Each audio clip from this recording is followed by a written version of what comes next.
এই জেলায় মাদক চোরাকারবার এবং অপহরণের ঘটনা হরহামেশাই ঘটে থাকে। আমরা তথ্যসূত্র মতে জানতে পেরেছি যে উক্ত জেলায় গত 3 মাসে আনুমানিক 40টির মতো অপহরণের ঘটনা ঘটেছে, আর মাদকের চোরাকারবারি তো নিয়মিত ঘটেই যাচ্ছে। আমরা আরও অ্যানালাইসিস করে যেটা দেখতে পেয়েছি যে এই যে অপহরণ ঘটনাগুলো ঘটছে, সেইটার ম্যাক্সিমাম অপহরণগুলো হচ্ছে কক্সবাজার জেলার উখিয়া এবং টেকনাফ উপজেলাতে। বিশেষ করে টেকনাফের রঙ্গিখালি, আলীখালি এবং জালিয়াপাড়া এবং উখিয়ার রোহিঙ্গা ক্যাম্প সংলগ্ন যে এলাকাগুলো আছে, বিশেষ করে শ্যামলাপুর, কুটুমপাড়া এবং ওখানে জালিয়াপালং এলাকাতে বেশি অপহরণগুলো ঘটে থাকে। গোয়েন্দা সূত্র মতে আমরা জানতে পেরেছি যে এই অপহরণের ঘটনায় যারা ভিকটিম থাকে তাদেরকে সাধারণত অপহরণকারীরা অপহরণ করে এই রকম গহীন জঙ্গলে আটকে রেখে মুক্তিপণ আদায় করে থাকে। অপহরণকারীরা এই সমস্ত এলাকা, যেগুলো আমি একটু আগে উল্লেখ করলাম, সাধারণত তাদের নিজেদের নিরাপদ আশ্রয় এবং স্থান হিসাবে বিবেচনা করে আসছে। যেহেতু এই গহীন এলাকাগুলো আইনশৃঙ্খলা বাহিনীর জন্য একটু দুর্গম, সেই জন্য অপহরণকারীরা এই সমস্ত জায়গাগুলো হরহামেশাই ইউজ করে আসছেন। তাদের এই সেফ হাউস ধ্বংস করা এবং মাদক এর রুট ধ্বংস করার জন্য আমাদের আজকের এই সাঁড়াশি অভিযান পরিচালিত হয়েছে।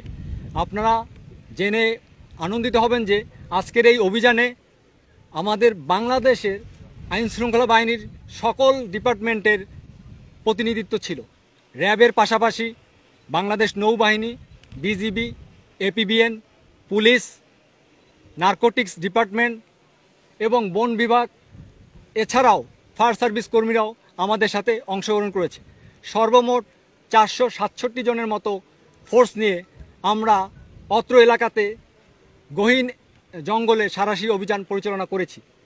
উক্ত অভিযানে আমরা বিভিন্ন জায়গাতে কিছু সন্ত্রাসীদের কর্তৃক ব্যবহৃত অস্থায়ী টংঘর পেয়েছি, যেটা আমরা ধ্বংস করেছি। এছাড়াও উক্ত টংঘরে সন্ত্রাসীরা অপহরণের কাজে ব্যবহৃত কিছু যন্ত্রপাতি এবং অস্ত্র সরঞ্জামাদি আমরা উদ্ধার করতে পেরেছি। উল্লেখ্য যে আমরা এখানে আজকের এই অপারেশনে একটি 1 শুটার গান ও 8 রাউন্ড অ্যামুনিশন, 2টি লোকাল গান ও 4 রাউন্ড অ্যামুনিশন, এছাড়াও 10টি রামদা, কিরিস ও চাকু উদ্ধার করেছি, যেগুলো এই পাশের টেবিলে প্রদর্শিত আছে, আপনারা দেখে নেবেন। এছাড়াও অপহরণকারীরা বর্ণিত টংঘর এবং অস্থায়ী ঘরে যখন থাকতো, তারা সাধারণত মাদক ব্যবহার করে থাকে। ওই মাদকের কিছু পরিত্যক্ত অংশ, কিছু গাঁজা এবং প্রায় 2050টার মতো ইয়াবা আমরা উদ্ধার করতে সক্ষম হয়েছি। এছাড়াও উক্ত স্থানে অপহরণকারীরা তাদের কাজে ব্যবহার করার জন্য কিছু কম্বল ব্যবহার করত, সেই কম্বলগুলো আমরা উদ্ধার করতে সক্ষম হয়েছি। আমাদের একটাই উদ্দেশ্য ছিল যে বর্ণিত এই গহীন এলাকাগুলো যেন সন্ত্রাসীদের অভয়ারণ্য, নিরাপদ আশ্রয় না থাকে। সাধারণত আইনশৃঙ্খলা বাহিনী এই সমস্ত এলাকায় কম অভিযান পরিচালনা করত, বাট এখন থেকে নিয়মিত ব্যবধানে আমরা বর্ণিত গহীন এলাকাগুলোতে সাঁড়াশি অভিযান পরিচালনা করব, যাতে এই এলাকাগুলোর প্রতি সন্ত্রাসীদের নিয়ন্ত্রণ অনেকটা কমে যায় এবং পাশাপাশি আইনশৃঙ্খলা বাহিনীর নিয়ন্ত্রণ ভালোভাবে প্রতিষ্ঠিত হয়। আজকের ব্রিফ এখানেই শেষ। আপনাদের যদি কোনো কিছু বলার থাকে জিজ্ঞেস করতে পারেন।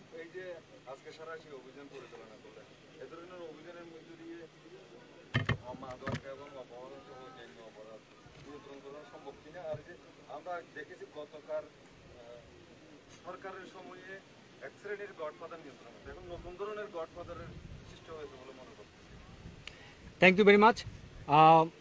অবশ্যই এই ধরনের সাঁড়াশি অভিযানের মাধ্যমে সন্ত্রাসী এবং ডাকাতদের কাছে একটা মেসেজ যাচ্ছে, আপনারা জানেন।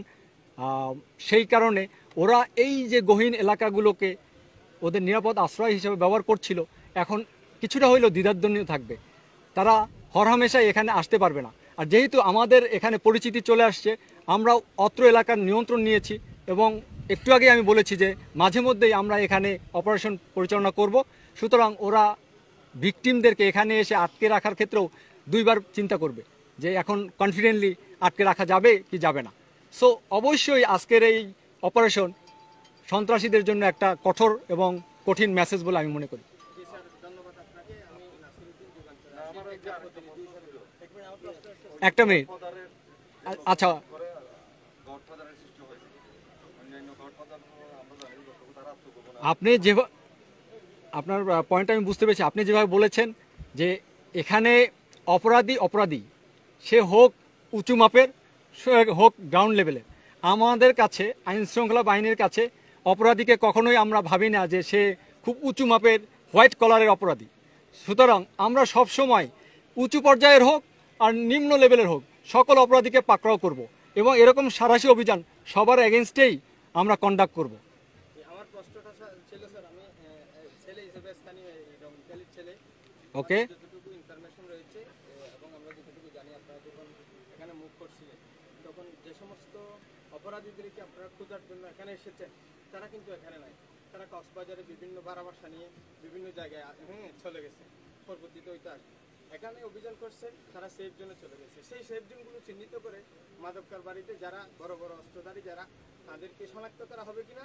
পাশাপাশি যেহেতু সাম্প্রতিক সময়ে মায়ানমার এবং বাংলাদেশের মধ্যে যে নাব নদী রয়েছে, ওই পারে যুদ্ধ চলছে, সেখানে যেই মায়ানমারের নাসেগা বাহিনী বলে যারা ব্যবহার করতো, যারা যদি পালিয়ে এসেছে, ট্যাঙ্কগুলো পুড়িয়ে দেওয়া হয়েছে, সেখানে অস্ত্রগুলো লুট হয়েছে।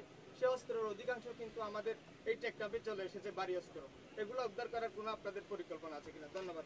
Thank you very much. আপনার প্রশ্নটা অনেক বড়, দেখি সবগুলো উত্তর দিতে পারি কিনা।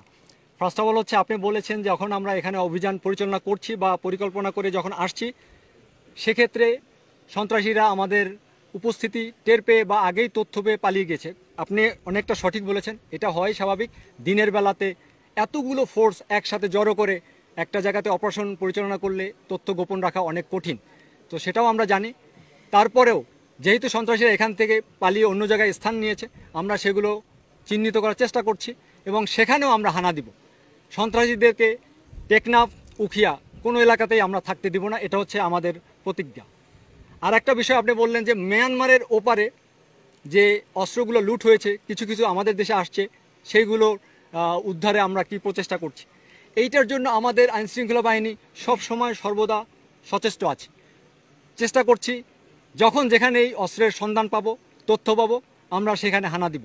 আপনারা সাংবাদিক ভাইরা যারা আছেন, আপনারাও এই আইনশৃঙ্খলা নিয়ন্ত্রণে অনেক বড় ভূমিকা রাখতে পারেন, এটা আপনারাও জানেন।